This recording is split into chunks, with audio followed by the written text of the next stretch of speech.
los que tengan que ir a la actividad esa de SIDA, de lo que diablo sea, de salud pública, ya saben que tienen el respectivo día. Si hubiera algún tema, porque es viernes, yo lo voy a grabar. Yo voy a grabar ese tema con OBS Studio y voy a poner en el playlist de fisiología que va a decir clase del día viernes 2 de diciembre para que ustedes lo vean después, en caso de que haya algún corolario ahí que tengamos que ver el viernes, ¿cabal? Aun cuando los videos, aun cuando estos temas ya están en video, ¿ok? Pero para la clase, por si hay preguntas y respuestas, yo lo voy a meter como un live stream, porque también estoy probando eso, el live stream a la lista de videos de fisiología para que ustedes vean la clase tal cual era, ¿ok? Los demás que no llevan salud pública, obviamente, el viernes, si es necesario, pues tenemos la clase regular, ¿cabal? Es la última clase del semestre. Entonces, la otra cuestión, los seminarios o las revisiones bibliográficas van a ser aquí también en Google Meet, ¿cabal? Ese día sí, vamos a trabajar así. Tenemos 2 reuniones, ¿ok? Más o menos 1 hora cada una, y el siguiente día tenemos el tercer grupo. Entonces, para esa cuestión, pues, es lo mismo, lo único que los que estén presentando encienden su cámara. Yo voy a admitir desde acá, encender la cámara y compartir pantalla.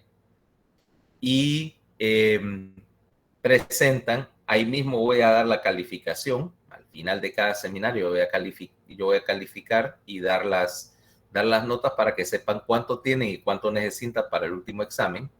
Se sobreentiende que yo voy a definir, vaya, fulano, vaya, qué sé yo, el grupo de Fernanda, arritmias, empezás vos, Fernanda, y luego sigue fulano, vaya.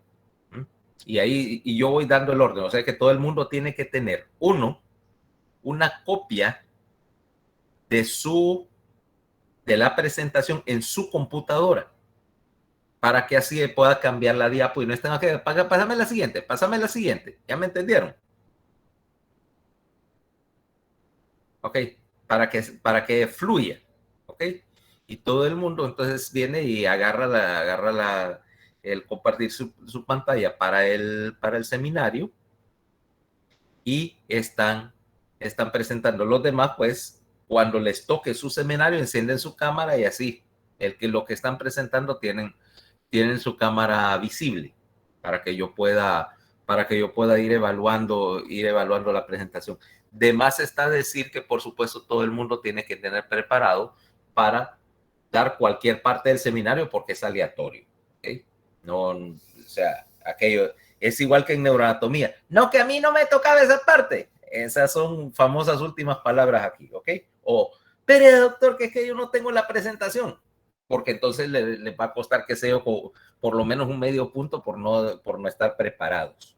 ¿Okay? O sea que preparen, ensayen su presentación, calculen el tiempo. Yo voy a estar, en razón del tiempo, yo voy a estar viendo si una presentación puede llegar a los 45 minutos, pero no pasarse. Si es más corta, pues tanto mejor, ¿va?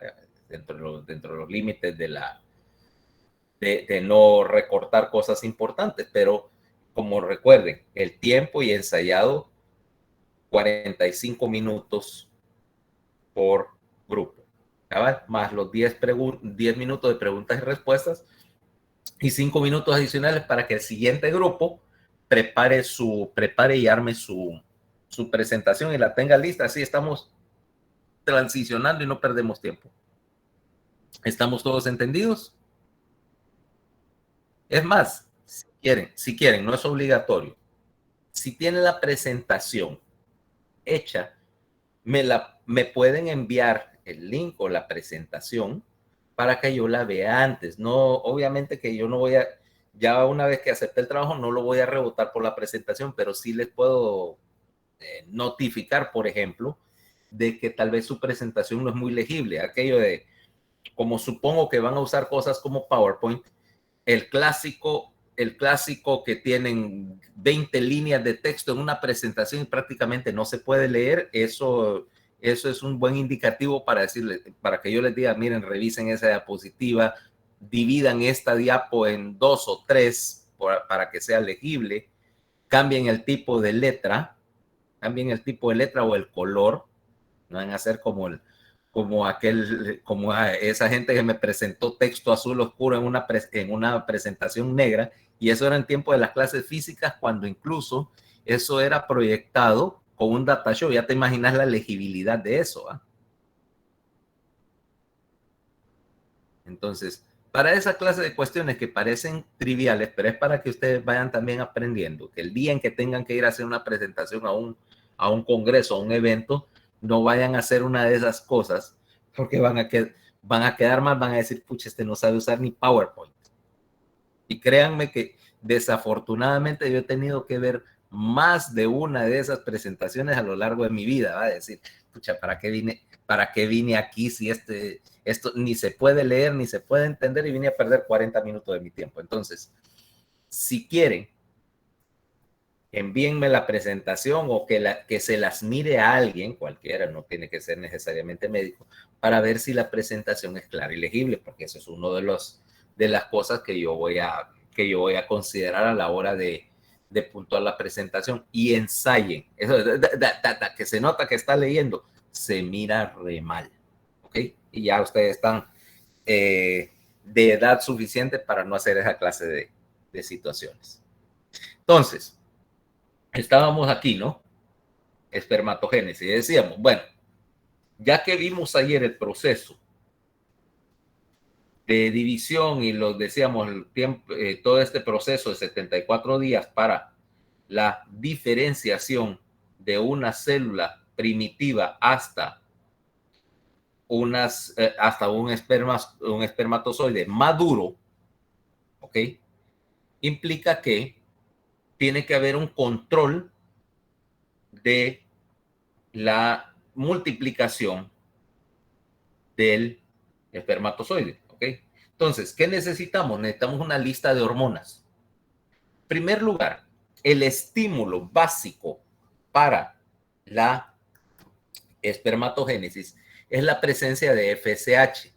Si no hay FSH, la célula de Sertoli, que es la célula primordial acá, señaliza a la espermatogonia para que empiece a diferenciarse. La FSH actúa sobre la célula de Sertoli, ¿okay? Por lo tanto, si no tiene el estímulo hormonal, no se inicia la diferenciación. Y precisamente lo que vamos a ver en la pubertad es ¿cómo se llama? Es el inicio de un pulso de secreción de FSH, primero bien alto, y si vemos la FSH, vemos que al inicio de la pubertad hace una elevación bien grande para arrancar el proceso, y luego se va a mantener constante entre comillas, el resto de la existencia, aunque en realidad a los 50 años la secreción de FSH disminuye parcialmente y la fertilidad desciende, pero no llega a cero. Esa es la primera diferencia en términos de secreción hormonal entre varones y mujeres, es que los varones no tienen un ciclo y su secreción de FSH y su bomba de gonadorrelina no trabaja por pulso, trabaja a ritmo permanente. El segundo estímulo que se necesita es la presencia de testosterona.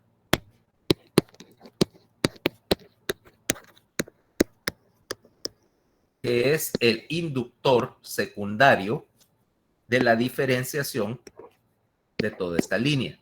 Si no hay testosterona o si los niveles de testosterona son bajos, aun cuando hay estímulo de la FSH, no va a haber espermatogénesis o va a estar sumamente disminuida. Ahora, esta testosterona a su vez es un estimulador que es movido por la presencia de LH, que estimula a la célula de Leydig a sintetizar testosterona.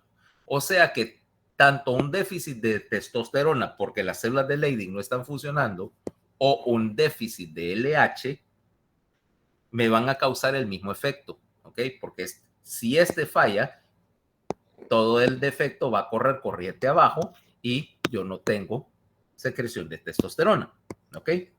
Luego,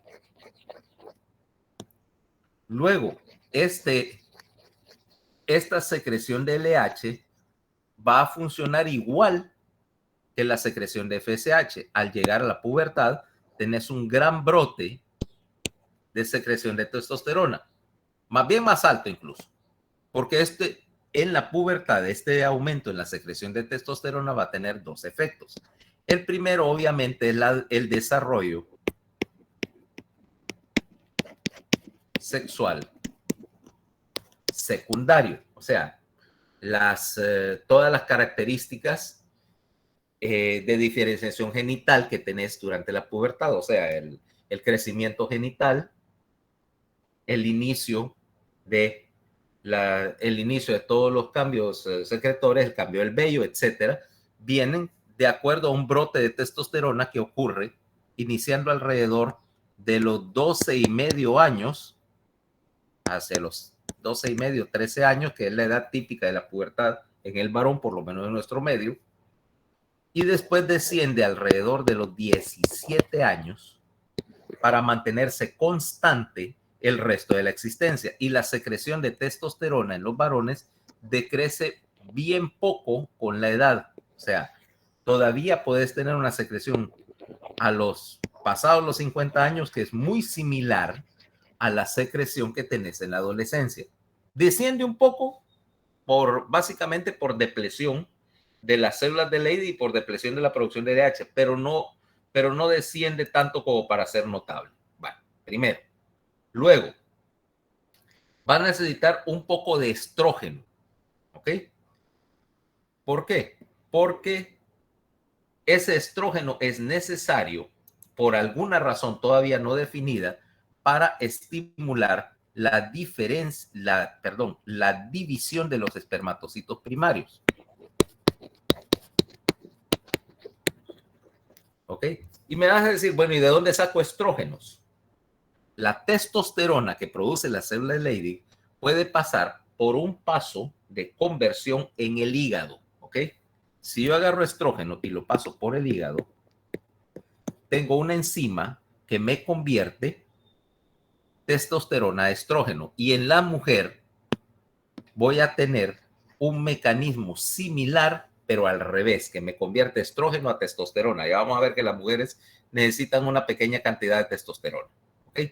Tanto para mantener la masa muscular y el depósito de proteínas, como para mantener el endometrio funcionando. Ok. Aquí también te menciona, por ejemplo, hormona del crecimiento para mantener la actividad y el crecimiento básico, ¿okay?, del testículo y el mantenimiento de la espermatogonia primaria. Si las cantidades de somatotropinas circulantes son bajas, no se produce ni el crecimiento testicular ni la primera fase de la génesis del espermatozoide, que es la fase de mitosis, ¿ok? O sea, cuando multiplicas las espermatogonias en más espermatogonias antes de iniciar la división, pasa, como decíamos, por mitosis. Sin somatotropina no hay mitosis, ¿ok?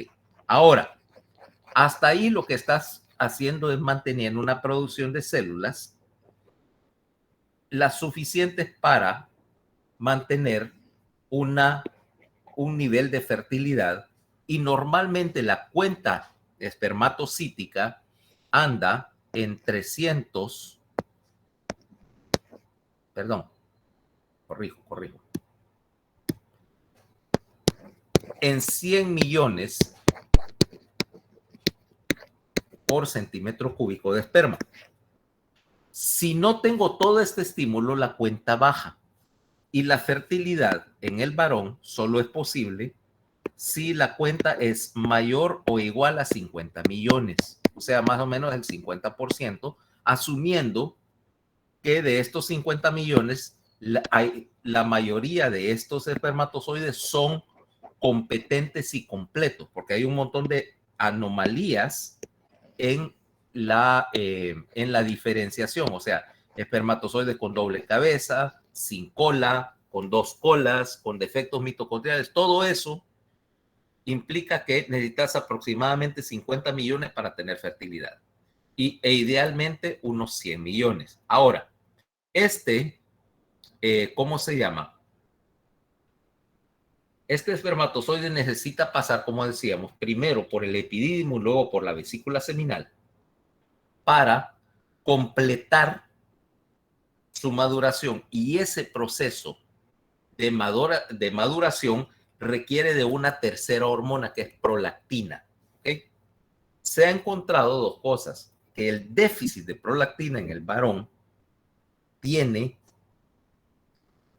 efecto negativo sobre la fertilidad, porque aun cuando la cuenta espermática es completa, el espermatozoide no está listo para fecundar a menos que lo sometas a ese proceso de maduración que es mediado por prolactina.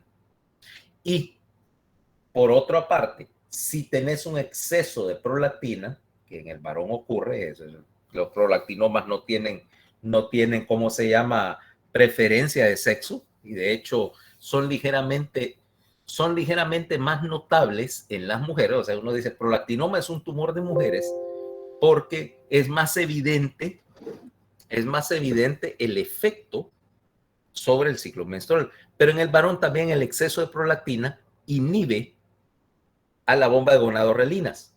Entonces, inhibe la secreción de FSH y LH.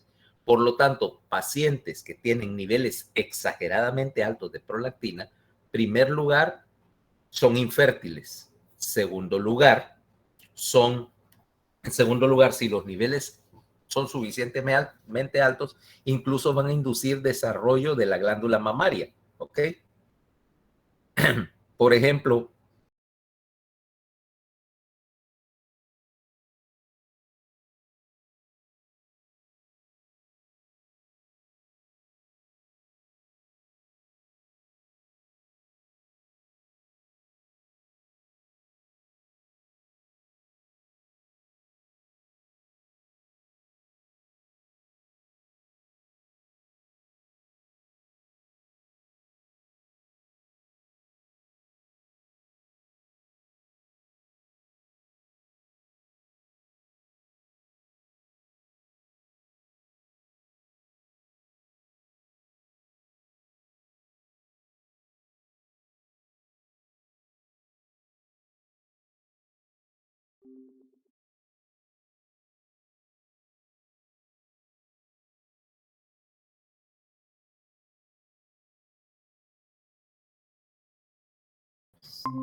tengo ginecomastia, estoy lactando.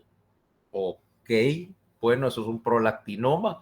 Hagámosle niveles para ver cuánto es. Obviamente que yo estaba esperando un número alto, pero 6.900 es una grosería. Literalmente son 70 veces el valor normal, ¿no? Y de hecho, a pesar del gran tumor, no tenía mucha pérdida visual, pero era obvio que tenía una indicación para operarlo y lo operamos de su tumor. El paciente mejoró. Asunto aparentemente resuelto. Yo no volví a saber de él, o sea que supongo que nunca hizo enriquecimiento del tumor. Y por cierto, era una masa grande la que sacamos de la hipófisis esa vez. Entonces, ahora, como te das cuenta, todo este mecanismo está mediado por una secreción continua de FSH y LH, mediada por la presencia de una bomba de gonadorrelinas que está en el hipotálamo. ¿Okay? Ahora, ayer entrábamos con la idea de que el inicio de la pubertad tiene que de alguna manera tiemparse, ¿correcto? O sea, no es... Y nosotros se considera, pues, endocrinológicamente, que en el varón la aparición de características sexuales secundarias y los cambios en la pubertad, cuando ocurren antes de los 9 años, es lo que se diagnostica como una pubertad precoz isosexual, o sea que no hay ningún estado de intersexo, ningún cambio en las características sexuales, pero obviamente está ocurriendo muy antes de tiempo. ¿Okay? Y en general vas a ver que esto representa el hecho de que normalmente la pubertad está inhibida durante la infancia. O sea, no existe ninguna razón o ninguna estructura durante la infancia que falte como para decir pudiera empezar a secretar gonadorrelinas, hacer secreción de FSH, LH en la hipófisis y estimular el testículo. Pero la inhibición a la bomba de gonadorrelinas está presente mientras la pineal esté funcionando. Acordate que lo vimos, creo que vimos eso en neuroanatomía, ¿no? Con los peñalocitos, doctor. Sí. Mientras haya pinealocitos funcionales, estos pinealocitos están inhibiendo a la secreción de gonadorrelina. Y hay dos estimulantes para quitarle el bloqueo a la pubertad. El primero, decíamos, es puramente la pineal y aquella cuenta de tiempo que decíamos que dependía de la cantidad de luz solar. Acordate que aquí estamos usando la luz solar como un cronómetro porque estamos asumiendo el principio básico es que mientras estés en vigilia y en actividad, tienes la posibilidad de obtener alimento. Si hay alimento, hay crecimiento. ¿Va? Si hay alimento y somatotropina, vas a crecer. Y el primer determinante que tenés para el crecimiento es obviamente la actividad. Entonces, nosotros asumimos de que vos vas a crecer a cierto ritmo mientras haya recursos, mientras haya alimento y todo lo demás. Pero como esa es la diferencia entre las especies terrestres y otras especies que no tienen esa limitación. Vaya, caso por ejemplo de los peces. Los peces alcanzan la maduración sexual cuando alcanzan cierto tamaño, pero en las condiciones en que viven, particularmente para los más grandecitos, los peces más grandecitos, el crecimiento es lineal, o sea, crecen tantos centímetros por año. Y si alguna vez has ido a pescar, por lo menos en algunas partes, te dicen, usted puede pescar tal tipo de pez, qué sé yo, salmones. Cuando miden cierto tamaño y tienen cierto peso, entonces vos jalás el salmón para afuera. Entonces lo medís y si dice, usted lo puede pescar cuando llega a 30 centímetros. Ok, este tiene 30, va para la fridera. No, este tiene 20, no, va de vuelta al agua, obviamente para evitar romper el ciclo reproductor de esa especie. Ahora, eso quiere decir que ya, por supuesto, ya se tiene la correlación. Dice, un salmón de 30 centímetros ya tiene tantos años de vida y ya es un adulto, ya es maduro, ya probablemente ya completó su ciclo reproductor. Ahora, el problema es que como somos una especie terrestre y estamos sujetos a las condiciones ambientales, el crecimiento obviamente depende, ¿va? Por ejemplo, mira, qué sé yo, una especie que inverna. Durante el invierno no comen, más bien están viviendo sus reservas y obviamente no pueden crecer y vivir de sus reservas al mismo tiempo. Entonces, su crecimiento es principalmente durante primavera, verano, que aumentan rápidamente de tamaño y que de paso hay una cantidad suficiente de luz solar para tener días largos y actividad suficiente. Entonces, vos contás las horas de luz solar o lo que llamamos la duración promedio del día. Decíamos que, ya habíamos hablado que la pineal tenía, por lo tanto, un contador. ¿Qué te dice? Por ejemplo, vos vas a iniciar tu maduración o tu pubertad cuando llegues a ponele, 52,000 horas de luz solar. Y 52.000 horas de luz solar implica tantos días. Suponete que aquí hay 12, en promedio en Honduras, la duración promedio del día es 12 horas, ¿ok? Casi constante en el año. Varía. El solsticio de verano, que es el día más largo del año, normalmente aquí la duración es de 13 horas, 1 minuto. Y el 21 de diciembre, que es el solsticio de invierno, la duración del día anda por los 11 horas, 2 minutos más o menos. ¿Okay? Estamos bien cerca del trópico, entonces los días son casi equidistantes. ¿Okay? Y de hecho lo puedes ver en cualquier tabla de horas de luz solar o de, ¿cómo se llama? Amanecer y atardecer. Ahí te va a decir la duración promedio del día para hoy. Hoy, 30 de noviembre, dura el día, para aquellos que les gustan los datos de poca importancia, bueno, para ustedes. El día dura exactamente 11 horas, 17 minutos, 18 segundos. Pregúnteme cómo lo sé. Porque lo chequeé, por supuesto, en Google antes de venir a la clase. Ahora, eso quiere decir que hoy, por ejemplo, un niño le está sumando 11 horas a su cuenta. Si vos empezás con la cuenta en cero al momento de nacer, implica que esas, ¿cómo se llama? 50 y pico mil horas las va a alcanzar entre los 12 y los 13 años, en cuyo caso las células de la pineal hacen apoptosis, se quitan del camino y le quitan el freno a la bomba de gonadorrelina. Eso sería la primera condición para iniciar la pubertad, pero necesitas cumplir una segunda condición, que es alcanzar cierta masa corporal, porque nadie te garantiza que el retraso, número uno, que el retraso en el crecimiento, por ejemplo, por desnutrición, etcétera, no te va a afectar la maduración. Y dos, necesitas un mecanismo secundario, porque si la pineal no respondiera o no hiciera apoptosis, nunca entrarías en la pubertad. Entonces, el segundo condicionante es que alcances una masa, y en el caso de nuestra especie, es de aproximadamente unos 40 kilos, 90 libras más o menos. O sea, es bien difícil que vayas a poder iniciar la pubertad si no alcanzaste esa masa mínima. Ya una vez que tenés las dos condiciones, liberas la bomba de gonadorrelinas, y en el varón vas a ver que al inicio de la pubertad, esa bomba de gonadorrelinas, vamos para acá. Doctor, ¿cuántos kilos dijo? 40 más o menos. Ok. Aquí es lo que tenés, mira.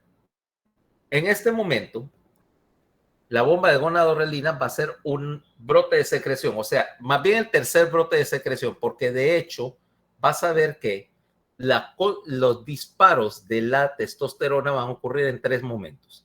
El primero va a ser durante el primero y segundo trimestre.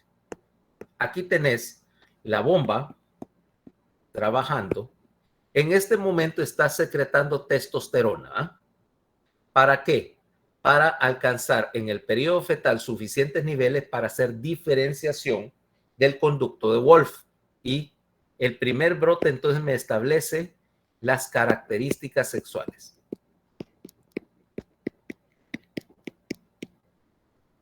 Sexuales primarias, o sea, el desarrollo genital en el varón. Luego hay un segundo brote durante el primer mes de vida. ¿Ok? Número 2, otra vez la bomba. Estableciéndome un segundo pulso de testosterona, esto obviamente en los varones, porque estás en ese momento utilizando la testosterona más que nada para estimular el crecimiento y el cambio de los eritrocitos de fetal a adulto. La hemoglobina del eritrocito de hemoglobina fetal a adulto. Ok, entonces, crecimiento, desarrollo de la hemoglobina y adaptación. Pero de ahí, la bomba se inhibe completamente durante unos 12 años más o menos. Hasta que aquí, al quitar la liberación, aquí tenés un poco de secreción de LH. ¿Ok? Para hacer la testosterona. Pero en la pubertad, al quitar completamente el freno, tenés FSH y LH y ves que los niveles de testosterona se mantienen por un largo periodo. Aquí teóricamente dicen que empiezan a bajar a los 80, pero bueno, depende. Depende, ¿ok? Lo importante es que tenés 2 brotes de secreción de testosterona antes de la pubertad y un tercero en la pubertad, y esto no es tan lineal realmente. Aquí realmente la secreción hormonal viene así, se mantiene en la adolescencia y luego desciende y se mantiene, pero ves que hay un tercer pico durante el inicio de la adolescencia y luego ya alcanzas una meseta un poquito más bajo. Y bajo efecto de la FSH, que solo empieza a secretarse acá, entonces vas a tener espermatogénesis, ¿correcto? Ahora, este mecanismo, este sistema de pulsos, me interesa en particular lo que está sucediendo acá en este tercer brote del inicio de la pubertad, en el cual la bomba de gonadorrelinas me va a estimular ambas secreciones hormonales, o sea, FSH y LH, aquí. Y LH. Porque aquí es donde tenés ya que establecer un control sobre la producción de ambas hormonas, o sea, un ciclo de retroalimentación. Y ese ciclo de retroalimentación va a trabajar. ¿Dónde estoy? Y acá. Mira qué es lo que pasa. El hipotálamo produce gonadorrelina. O sea, genéricamente GnRH, que tiene retroalimentación positiva sobre la secreción de LH y FSH. ¿Ok? Que a su vez, la LH, ¿dónde está?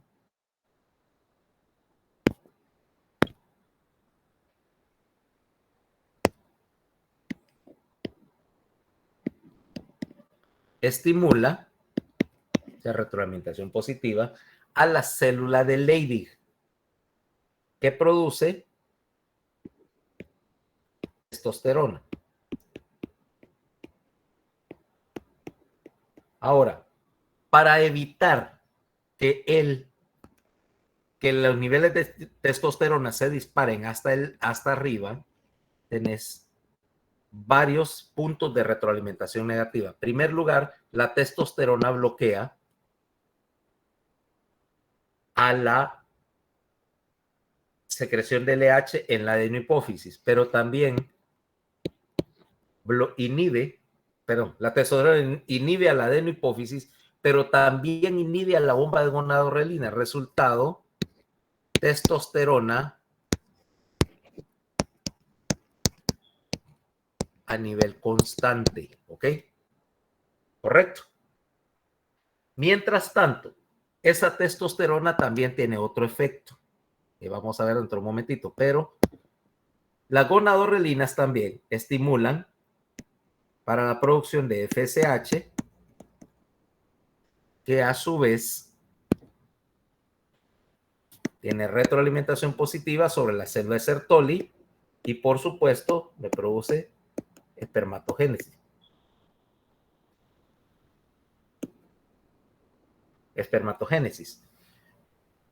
Ayudado porque la misma testosterona producida por la célula de Leydig me estimula la espermatogénesis. Ahora, ¿cómo controlar los niveles de espermatozoides? Obviamente esto me va a garantizar que aumente la producción, pero el problema es que tampoco puedo elevar la espermatogénesis y decir, ok, si 100 millones son mejores, 100 millones son buenos, 300 millones son mejores. No dirías, ok, ellos tienen efectos muy positivos sobre la fertilidad. Sí y no. ¿Por qué? ¿Por qué yo no puedo disparar la espermatogenia y decir que llegue hasta el infinito si eso me ayudaría con la fertilidad?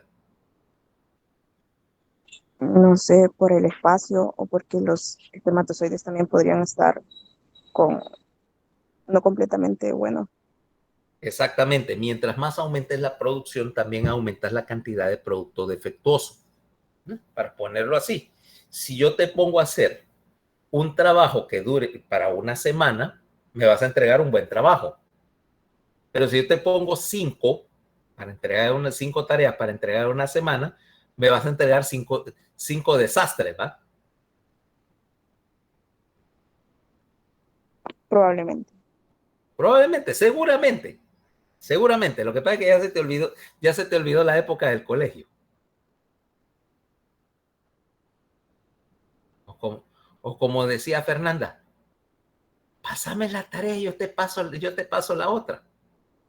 E intercambiaban información con sus compañeras.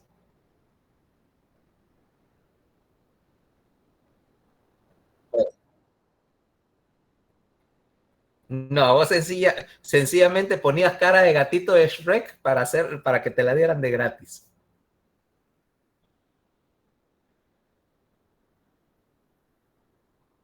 No sé, yo pienso, no sé. Eh, eh, Porque vos no eras como yo. O sea, yo jamás hubiera intercambiado una tarea con nadie. Porque no hacía. Porque no las hacía. Nunca entregué tareas.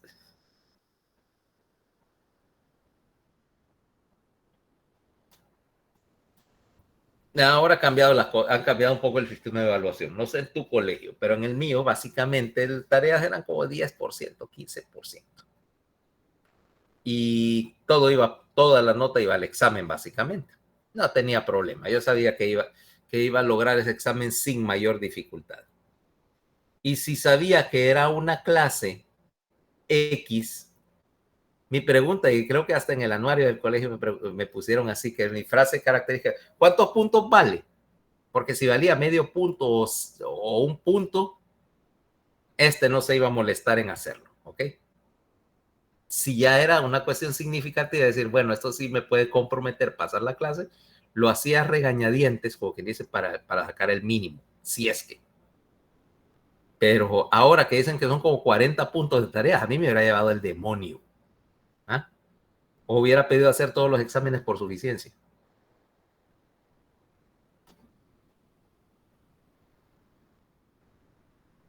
Ahora ven por qué nunca les dejo tareas, excepto el seminario, porque sí, eso es para cuestión de enseñar a investigar, pero yo las detesto. Las detesto desde que tenía 5 años. Aunque no creo que a nadie le gusten. Bueno, tal vez a Fernanda, porque como es tan espíritu de contradicción que tal vez le gustaba hacer tareas.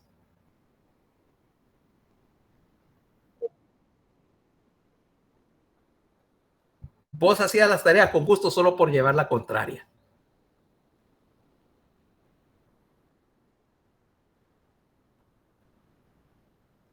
¿Has oído de la fábula de las ranas que querían un rey? Esa es muy buena.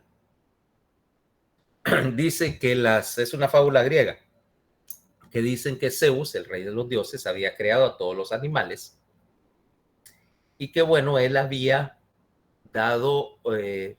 dicho, bueno, como tiene que haber una jerarquía antes de que existiera el hombre, tenía que haber una jerarquía entre los animales. Entonces, él decidió, bueno, el león va a ser el rey de todas las criaturas y todos los demás le tendrán que obedecer. Y mandó el edicto ese diciendo que el león era el rey de la selva a todos, pero se le olvidaron las ranas que vivían en el pantano. Entonces, cuando aquel se dio cuenta, dice, bueno, si viven felices, ¿para qué la voy a molestar? Hay que se queden sin rey. Viven en una democracia. Entonces, pero las ranas, que no se destacaban por listas, empezaron a protestar, empezaron a despertar a aquel en medio de la madrugada. Y le dice Zeus, ¿qué pasa? Te olvidaste de nosotros no tenemos rey. es que somos menos o qué, y entonces nos sentimos ofendidas y toda aquella tontería. Y le dice Zeus, pero ¿para qué se están quejando? Viven felices entre ustedes, nadie las molesta, no tienen quien las mande. Están mejor como están. No, que no sé qué, que queremos y queremos un rey, y darle la fregadera, ¿va? Zeus dice, ustedes no saben lo que están pidiendo. Yo se me olvidó, pero decidí que más bien les había hecho un favor. No, pero que queremos un rey. Entonces aquel aburrido dice, ok, cállense, y agarró un tronco y lo tiró al pantano donde estaban las ranas. El tronco cae con aquel gran ruido y las ranas se asustan, pum, se van al fondo, ¿va? Después de un rato sale una, saca la cabeza y dice, pero ese rey no se está moviendo, no está haciendo nada. Sale y se para sobre el tronco, ¿va? Pero no hace nada, empieza a golpear el tronco. ¡Ey, no hace nada! Este rey no sirve. Llama a las otras ranas, vengan a ver lo que nos mandaron. Entonces todas las ranas subidas en el tronco, sí, este rey no sirve, no hace nada, esto no es el rey que queremos. Y empiezan otra vez a fregar a Zeus. Ah, que no sé qué, que nos mandaste un rey que no sirve, que no sé qué, que otra vez no, te burlaste de nosotros, que no qué. Aquel ya molesto le dice, miren, les estoy haciendo un favor, les mandé el único rey que existe que nunca los va a molestar, que no los va a esclavizar. No, que no sé qué, que queremos un rey. Y aquel ya lo tenían desesperado y dice, ok, ustedes lo pidieron, ahí les va. Y les mandó un cocodrilo. Moraleja. Ajá, moraleja.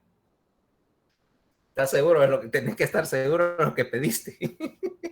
Tarea de fisiología. Todavía queda una semana. Sí, total. Lo peor que puede pasar es que te linchen tus compañeros.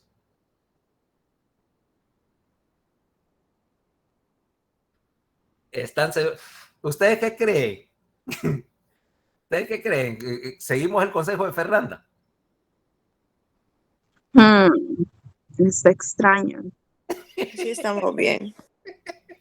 ¿Ves, Fernanda? Te van a linchar. Mejor no digas nada.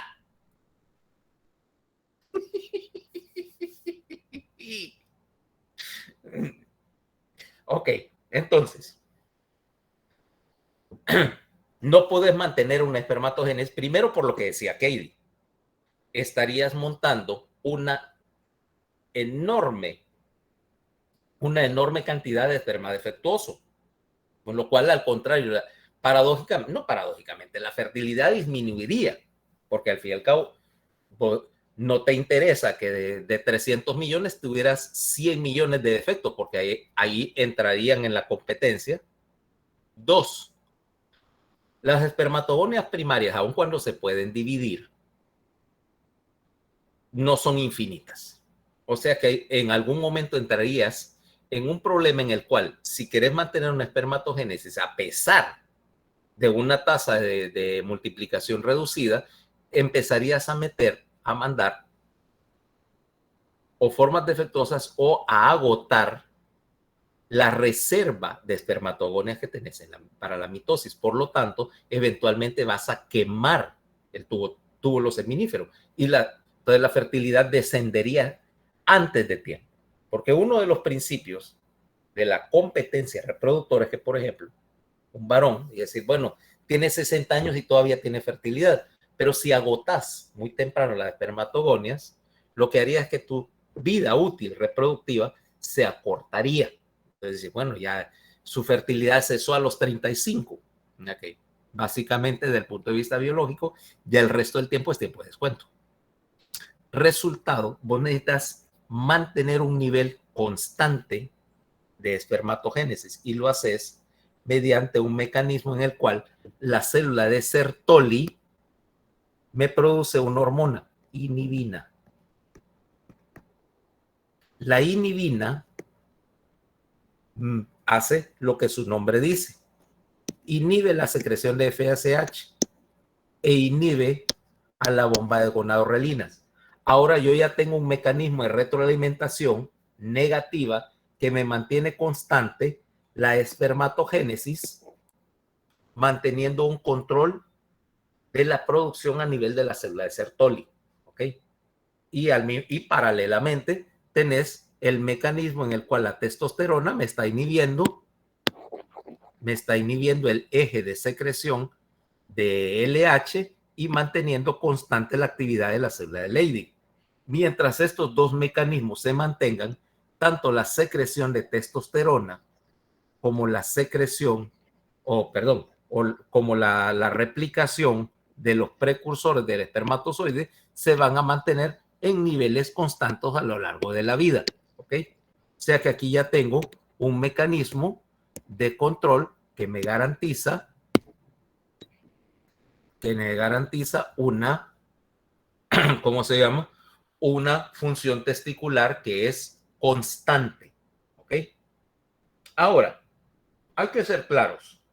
La secreción de esta gonadorrelina, cuando hablo de una bomba, es porque aun cuando su secreción promediada a lo largo de 24 horas es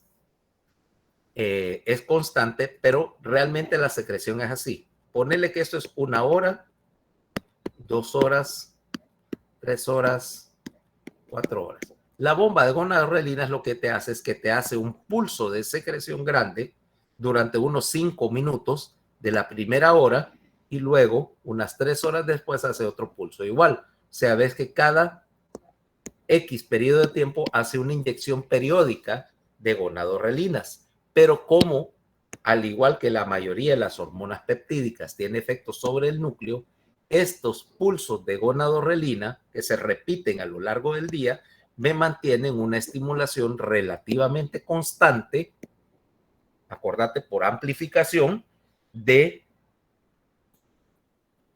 las células basófilas de la hipófisis. O sea que en promedio todo este mecanismo no solo hace, mira, positivo, positivo, positivo, no solo me hace amplificación, sino que me amortigua las oscilaciones en la testosterona, que normalmente son, ¿cómo se llama? Que normalmente, si lo medimos a lo largo de 24 horas, va a ser notablemente constante, ¿ok? Ahora, me vas a preguntar, ¿qué sucede con la fisiología antes del nacer? ¿Y qué es lo que me está estimulando la producción fetal de testosterona si todavía en ese momento la bomba de gonadorrelina está apagada? O sea, o la pineal la tiene inhibida, ¿correcto? Porque ahí había una paradoja, dije, si yo tengo la pineal bloqueando al hipotálamo antes de la pubertad, ¿cómo es que en el periodo fetal yo secreté un montón de testosterona para convertir un embrión que en ausencia de esa testosterona se convierte en mujer fenotípicamente? ¿Cómo es que de dónde saco el estímulo para que el testículo fetal y la suprarrenal fetal produzcan testosterona? ¿De dónde sale?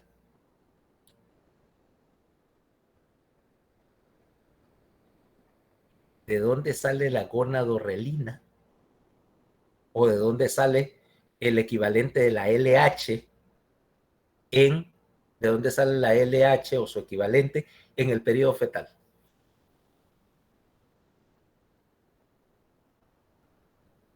Y la respuesta es de la placenta. En la placenta, la producción de una hormona placentaria que es la gonadotropina coriónica. La gonadotropina actúa exactamente igual que la LH. En el varón estimula al testículo para que produzca testosterona y se diferencia. De hecho, vamos a ver que como esa testosterona era necesaria para la diferenciación sexual, vas a tener un principio básico con los embriones.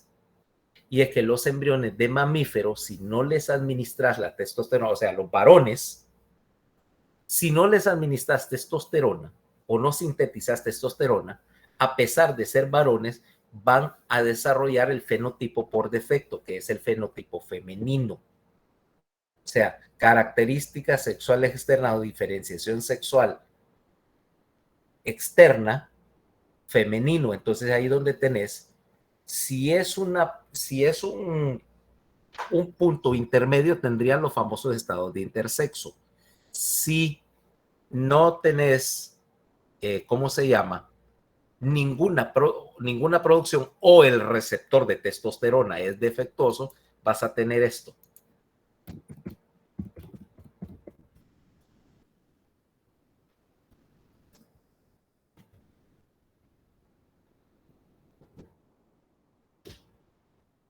Síndrome de insensibilidad a los andrógenos.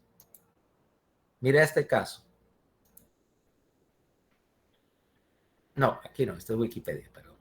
La foto es la que quería ver. Bueno. Tenemos este caso, por ejemplo, todas estas pacientes. Todos ellos son varones, ¿ok? Todas estas. Open image.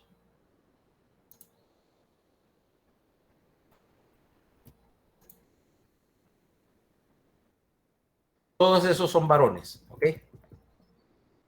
¿Qué te parece?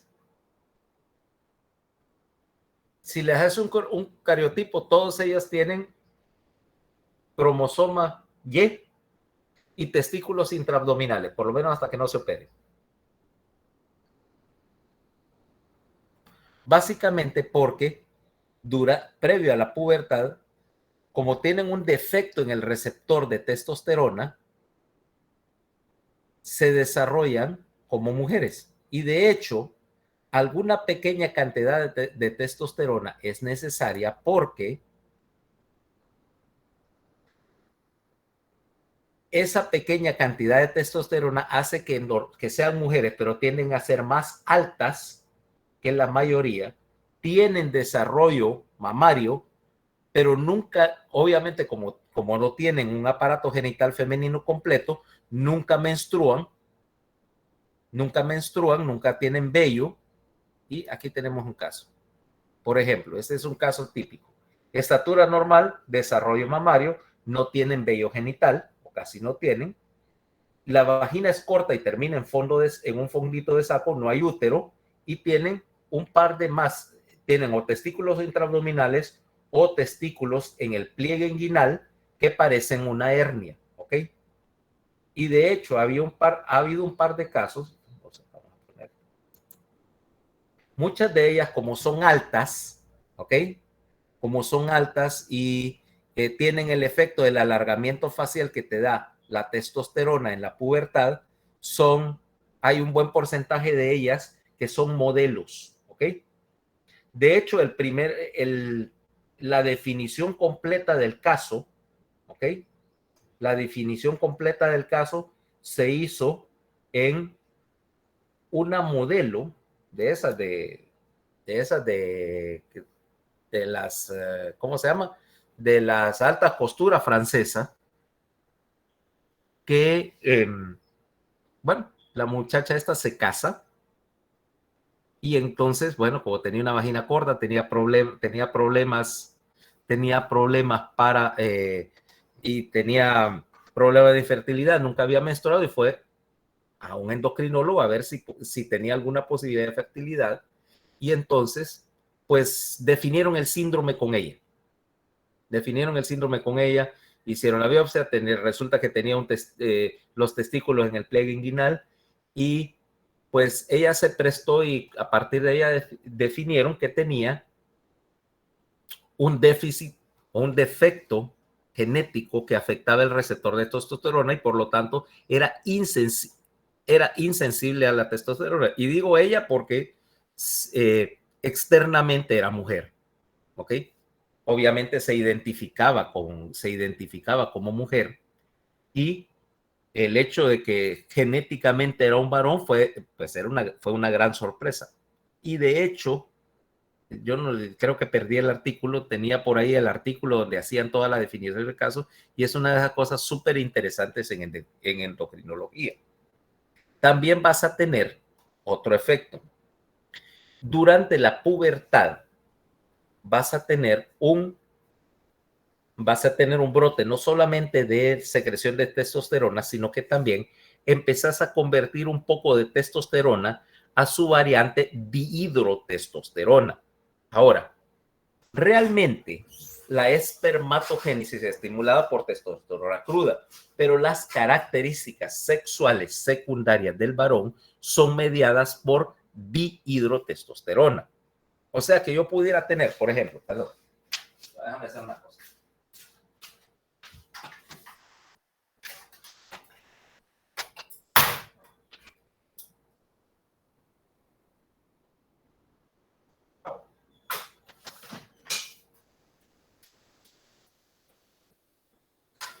Dirás que es obsesivo compulsivo, pero es que detesto andar un muñero, como duele.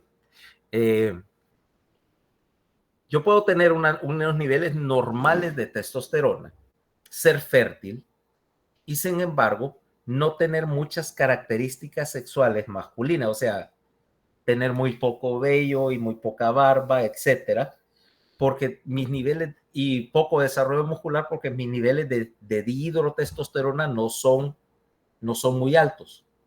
O viceversa, si hago la conversión suficiente de testosterona a dihidro, entonces empiezo a tener todas las características del varón, o sea, cambio de la voz, crecimiento laringe, barba, vello, etcétera, calvicie masculina, o sea, de la que terminas pareciéndote a Larry el de los tres chiflados, no calvicie porque te rasuraste la cabeza, ¿va? Y esto resulta en que eso puede conducirte a un caso interesante. Te voy a poner acá. 5 alfa.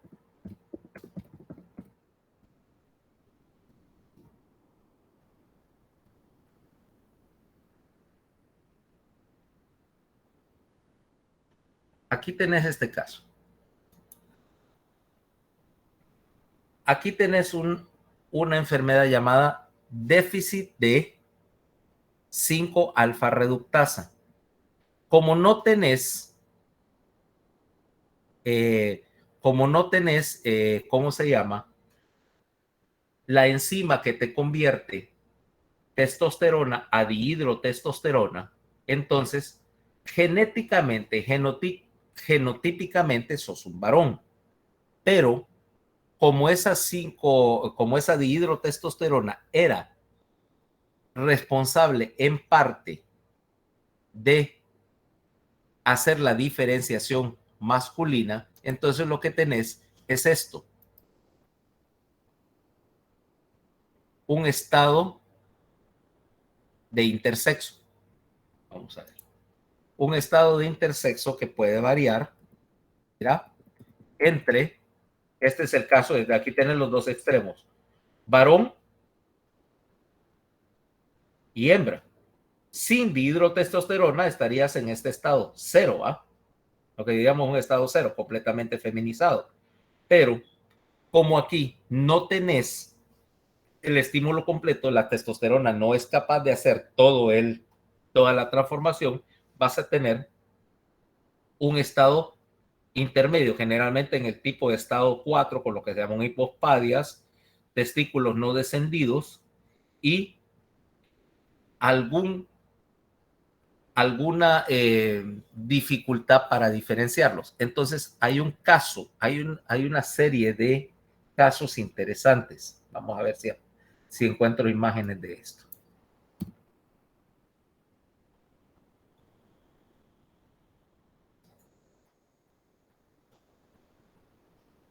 Este caso, mira, en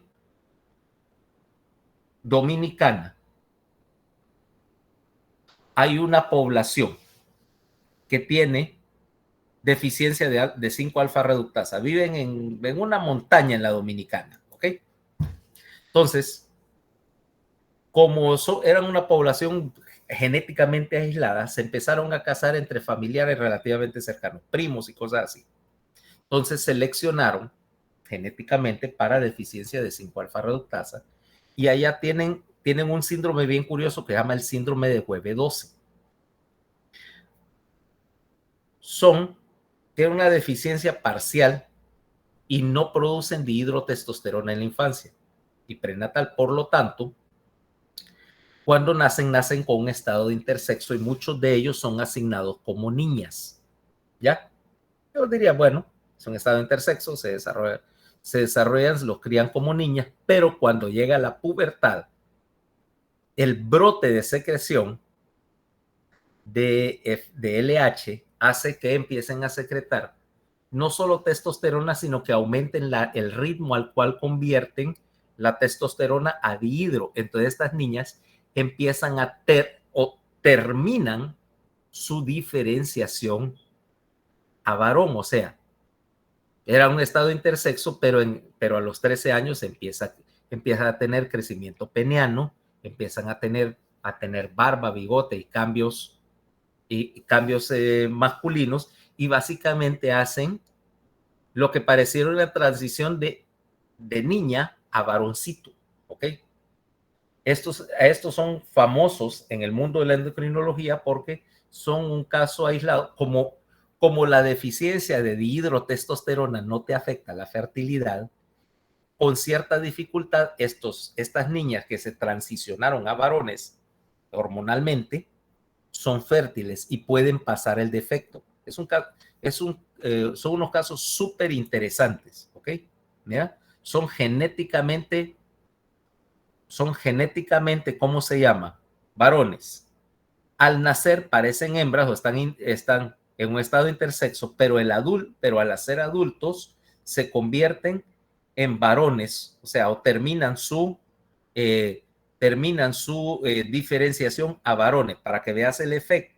Y estos sirven bastante para entender el efecto de conversión, el defecto de conversión de testosterona o dihidro. Algunos de ellos, ¿ok? Algunos de ellos, de hecho, como no tienen suficiente dihidrotestosterona en la pubertad, hacen diferenciación incompleta y su estado de intersexo transiciona, pero no hacen transición completa. Esos sí generalmente no son fértiles.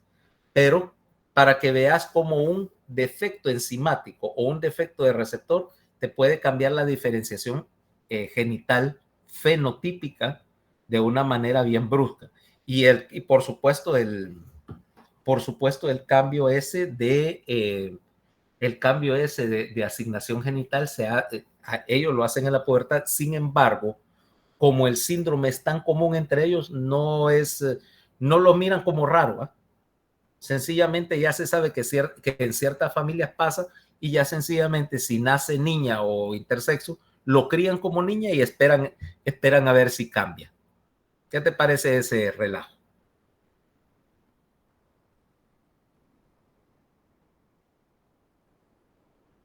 Y vos pensabas que la fisiología reproductora masculina era simple, ¿no? Pues no lo es tanto. Ahora,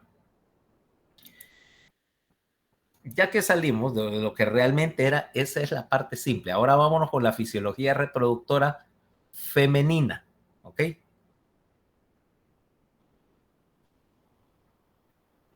Y vámonos obviamente a la parte de la diferencia. En primer lugar ya todos sabemos que tenemos un ciclo menstrual, un ciclo reproductor que es diferente por el hecho de que acá no tenés una estructura permanente productora de hormona, sino que tenés una estructura que es básicamente el folículo y su teca, que es una estructura desechable y cíclica productora de hormona. Ahora, este concepto de un órgano descartable surge porque la biología o la estrategia reproductiva en las mujeres cambió notablemente. Cambió porque aquí no te interesa realmente con el varón, donde hay una competencia por pasar tu código genético, y estás convirtiendo con otro montón de varones que son igualmente capaces. En el caso en particular de los humanos, toda la estrategia reproductora se modificó porque tenías ahora una combinación bien problemática. tenés un embarazo largo y metabólicamente costoso. ¿Por qué? Solo producen una cría o una gestación de 280 días y en proporción al tamaño de la madre, el recién nacido es relativamente una de las crías más grandes. Vaya, ponelo de esta manera. Vos vas a ver una especie del mismo tamaño que los humanos. Vamos a ver. Va, ponele. Incluso no es ni del mismo tamaño, es más grande. Ponele, por ejemplo, una leona, ¿ok? Que tienden a pesar más que los humanos. ¿Cuánto crees que pesa un cachorrito de león al nacer?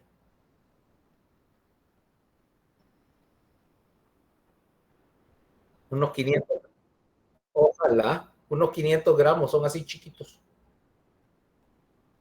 Son así chiquitos. Y aunque a veces tienen, aunque generalmente tienen dos cachorritos son 1 kilo. Y una leona pesa unos 100 kilos, 100, 150 kilos. Ahora tomemos a Fernanda algún día. Fernanda pesa 60 y algo de kilos. ¿Cuánto pesa un recién nacido?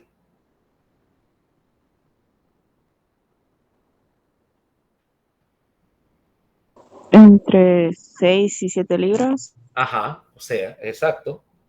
Voy a ponerle unos 3 kilos. 60 entre 3 quiere decir que más o menos tu cría, así decirlo, pesa un 20%. Mucha es la diferencia con, por ejemplo, otras especies donde la cría pesan ¿cómo se llama? Perdón, una cría humana es el 5% del peso materno. En la mayoría de las especies, las crías son de 1 a 2%. ¿Ya? O sea que tener un embarazo es metabólicamente costoso. ¿Okay? Y por lo tanto, vos no querés tener una estructura productora de hormonas que tengas que soportar y que esa sea la responsable de un embarazo costoso. 2, tenés que acomodar el hecho de que la lactancia, que es prolongada en los humanos, va a requerir un tercer sistema hormonal para controlarlo. Y 3, el problema de limitar la fertilidad o de controlar la fertilidad porque las crías humanas tienen las crianzas más prolongadas de todas las especies del planeta. ¿Va? Los leoncitos al año ya andan cazando solos, ya a los 2 años ya viven solos. Los venados a los 6 meses andan por ahí solitos. Los humanos, ustedes son el ejemplo, siguen parasitando a sus padres más de 20 años después. Y con una crianza cara, ¿va? Alimentación, cuidado, vigilancia, enseñanzas, tickets para el concierto de Bad Bunny. Yo no puedo creer que había una fila de 1 kilómetro, dice la prensa, para ir a escuchar los rebuznos de ese Bad Bunny. No me digan que ninguno de ustedes fue. Dígame que ninguno de ustedes fue.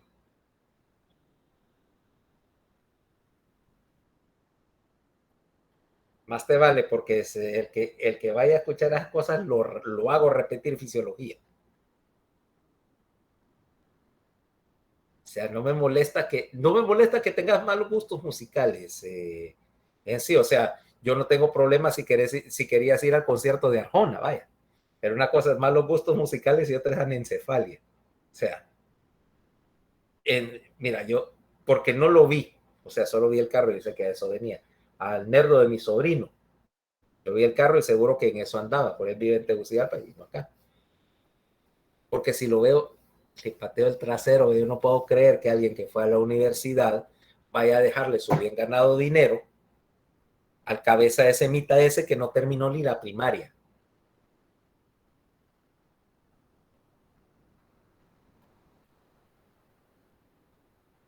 Bueno, no, yo sé que Fernanda, vos no irías a esas clases de cosas, no es tu clase de música, bueno, de ruido en ese caso. Fíjate que la gorda tendrá muchas cosas que no las hace bien, pero odia el reggaetón.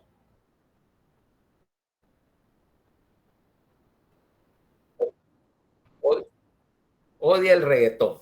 No le gusta el heavy metal, estoy de acuerdo, o sea, no, nunca le ha parecido, pero por lo menos, pero fíjate que esta es, vos sabés que, que uno aprende algunas cosas de lo que escucha en casa, ¿va? Y no le gusta el heavy metal, pero pasa poniendo, por ejemplo, Elvis o los Beatles, ¿no? Obviamente que yo pongo eso de vez en cuando y aparentemente se le gustó. Y escucha, está con ir a un concierto de una banda que se llama Morat o algo así. Que Emilio, no, pero es como Emilio dice, bueno, por lo menos le gusta la música maizosa. Digo, como maizosa, pero como aquel es medio gringo, corny.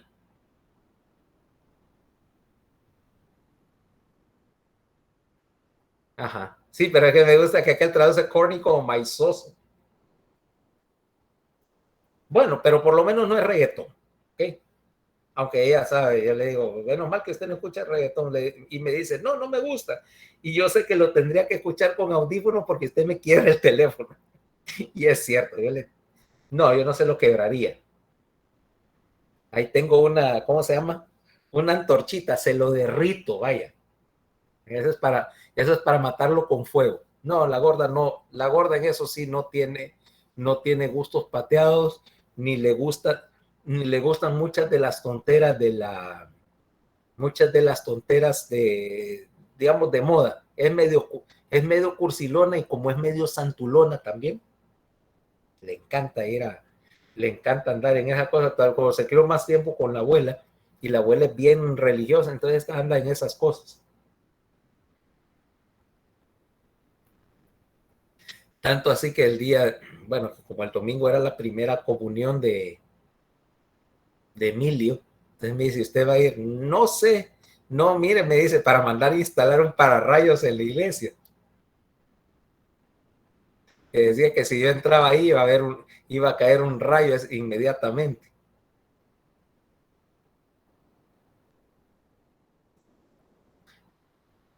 Ella y los abuelos lo engancharon que hiciera la primera comunión. Y mi mamá, para engancharlo, sí, mijito, que no sé qué, que mira que para la primera comunión te dan regalos. Que fue de la única manera que a mí me lograron ir a hacer a la mía en primer grado. Vaya, yo no era antirreligioso, tal vez en primer grado, pero definitivamente no me interesaba ir ahí. Hasta que, por supuesto, me sobornaron con regalos para que fuera. Tenía 6 años, ¿ok? Tenía 6 años y me parecía increíblemente aburrido.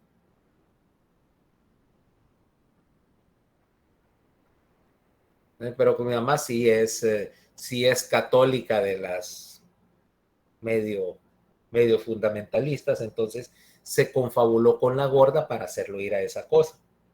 Muy en contra de su voluntad, pero seducido porque le iban a regalar algo. No he visto que le den nada, pero supongo que tendrán que cumplir su promesa. A mí que ni me miren, porque yo no le voy a regalar nada por ir a andar haciendo las cosas. Si él fue es porque quiso, yo no lo enganché.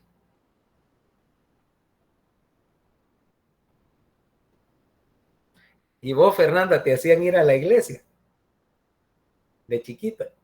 Yo como odiaba eso. Bueno, sí, pero ahora vas porque te interesa, pero cuando tenés 5 años, eso que te hagan sentar, imagínate a mí vestirme, peinarme, arreglarme y hacerme sentar una hora así en la iglesia. Con mi déficit de atención, eso era castigo. Eso era castigo, yo no sabía nada de eso. Ni quería saber, pues, esa era la hora que prefería estar en la casa viendo televisión. Bueno, pero regresemos al asunto, porque todavía queda un ratito por ver. Entonces, estábamos con la idea de que tenés que limitar la fertilidad porque obviamente como un embarazo es metabólicamente caro y tenés que seguirlo con una lactancia metabólicamente caro, entonces necesitas un ciclo reproductor diferente.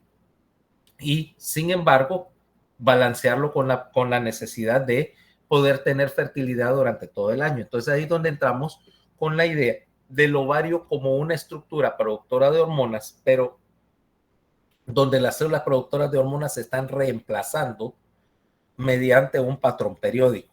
Entonces, de más está decir que todo el asunto empieza con la idea de que tenés un folículo primordial. Okay.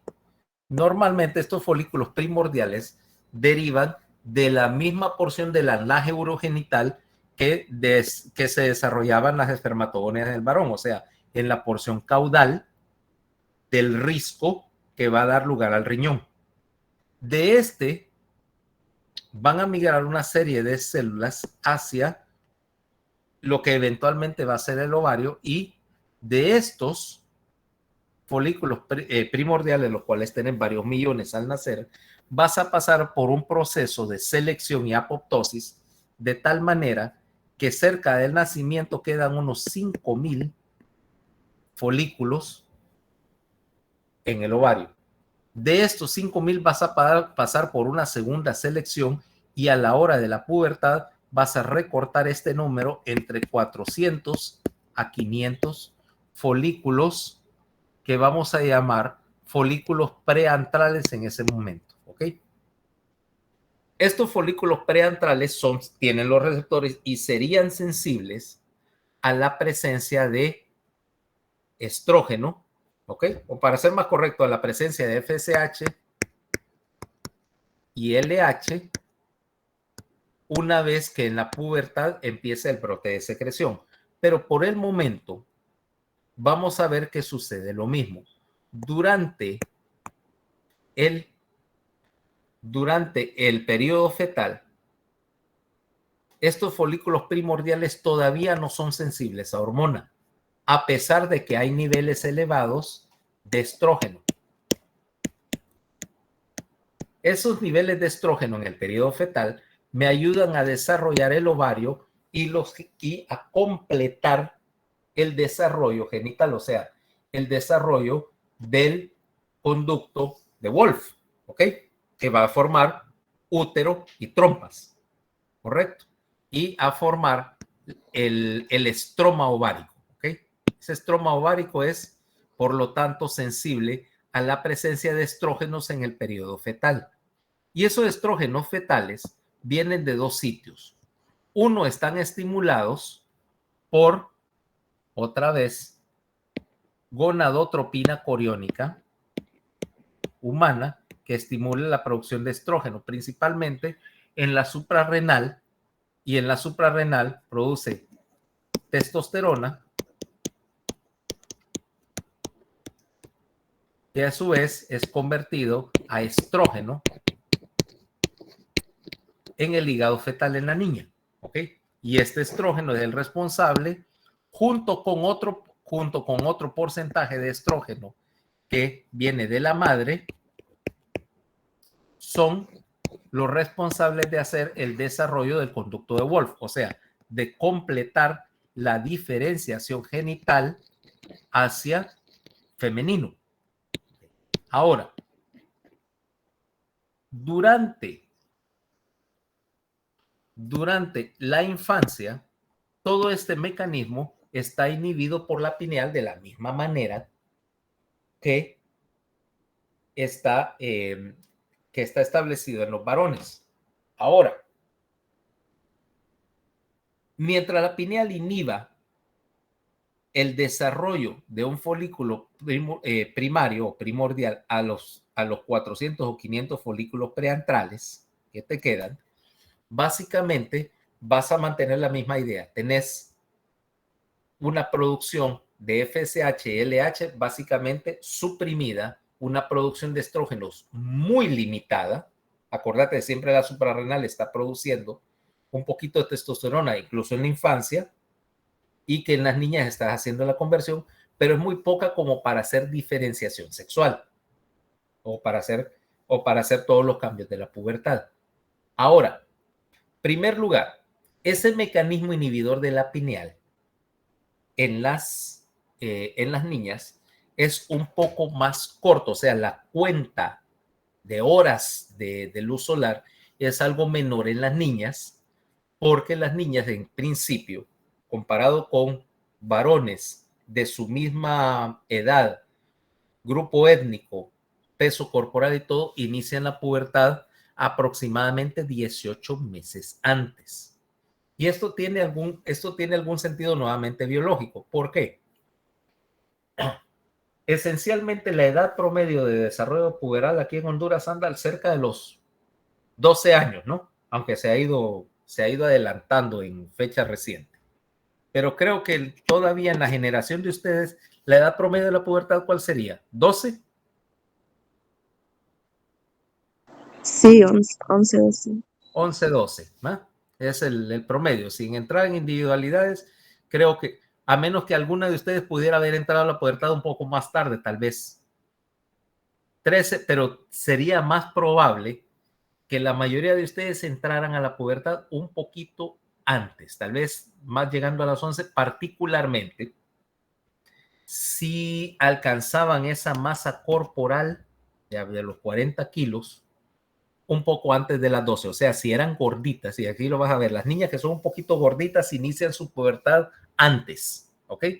No hablamos de años, hablamos de unos 6 meses, pero normalmente dos niñas de características iguales, salvo por el peso, la más gordita inicia un poquito antes su pubertad, basado en que no solamente tienen la masa, sino que tienen el porcentaje de grasa corporal necesario. Es la otra cosa.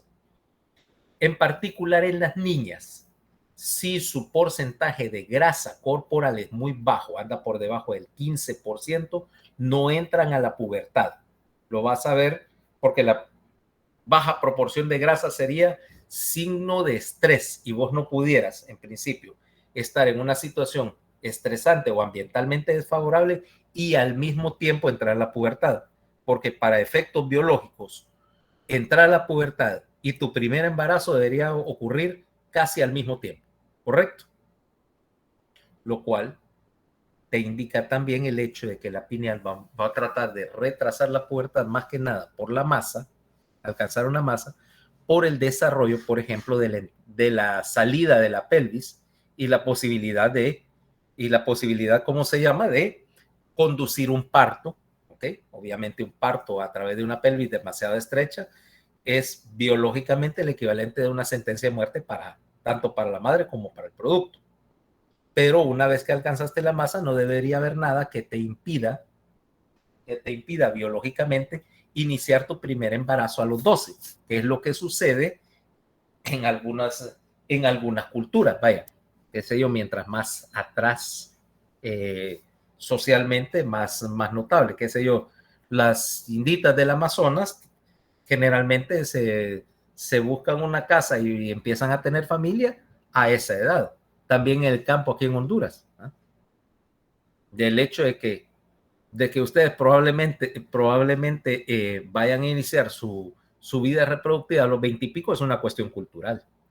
Porque biológicamente 25 años en una especie que tiene una expectativa de vida de 30 y algo, era el equivalente de que a los 25 años tenías que haber ya por lo menos hecho un par de gestaciones si querías pasar tu descendencia en la época en que la mortalidad infantil era alta y que a los 25 años literalmente te había dejado el tren si no habías empezado. Ahora, quiere decir que hasta los 12 años vos estás ganando masa corporal, más o menos, y que en ese momento soltaste el freno pineal sobre la bomba de gonadorrelinas y la bomba de gonadorrelinas va a empezar su actividad con un brote de secreción de FSH y LH.